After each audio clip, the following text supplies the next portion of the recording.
আসসালামু আলাইকুম সম্মানিত মালয়েশিয়া প্রবাসী ভাই ও বোনেরা। মালয়েশিয়া প্রবাসীদের খুশির খবর। মালয়েশিয়ায় বিদেশি কর্মীদের বৈধকরণ কর্মসূচির সময় বাড়াতে আবেদন। মূল আলোচনা শুরু করার আগে একটি অনুরোধ থাকবে, ইতিমধ্যে আমাদের চ্যানেলটি যারা সাবস্ক্রাইব করেছেন তাদেরকে অশেষ ধন্যবাদ। যারা সাবস্ক্রাইব করেনি সাবস্ক্রাইব করে সাথেই থাকুন সবার আগে আপডেট নিউজগুলো পাওয়ার জন্য।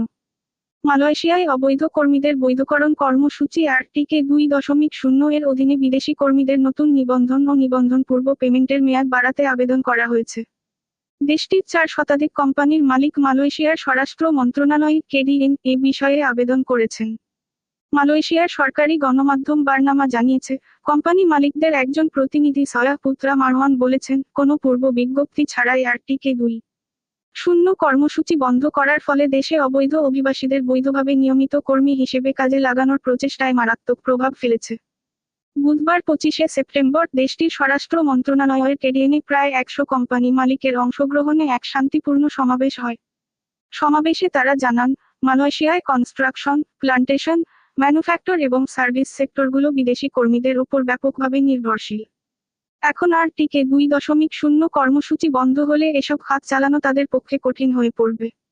শিল্প মালিকরা বলেন, রিক্যালিব্রেশন কর্মসূচির অধীনে নিয়মিতকরণ প্রক্রিয়ার মধ্যে থাকা প্রায় 5,000 বিদেশি কর্মী এখনও আটক হওয়ার ঝুঁকিতে রয়েছেন।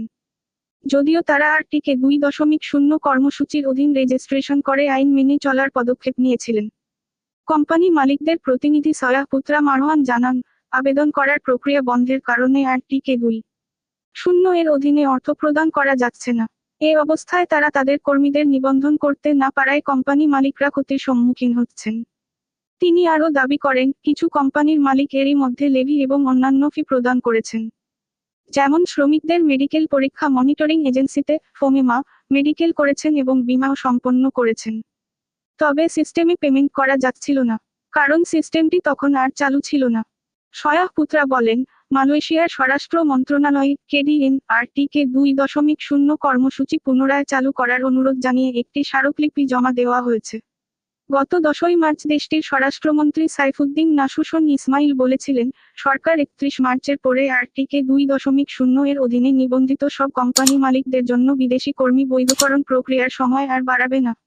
মালয়েশিয়া প্রবাসীগণ প্রবাস ভিত্তিক প্রতিদিনের আপডেট নিউজ পাওয়ার জন্য আমাদের চ্যানেলটি সাবস্ক্রাইব করুন।